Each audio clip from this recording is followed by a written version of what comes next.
How to delete an additional Facebook account. It's pretty simple and a quick process, so without any further delay, let's jump right into the video. First thing first, head over to your application Facebook. Once you're in here, log in into your additional Facebook account that you want to delete. Once you're in the profile, head over to menu at the bottom right corner of the screen. Once you're in here, click on the settings icon at the top right corner of the screen. Move into See More in Account Center. Inside Account Settings, head over to Personal Details. Select Account Ownership and Control. Choose Deactivation or Deletion. Select your Facebook account.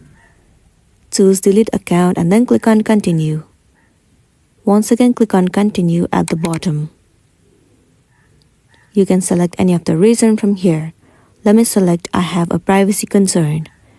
And then click on Continue. Once again, tap on Continue. Scroll all the way down and once again click on Continue. Now you have to enter the password of your account. Once you have entered, click on Continue.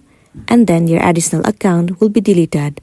So that's the end of the video. If this video helped you, give it a like and check out our next tutorial. Thank you.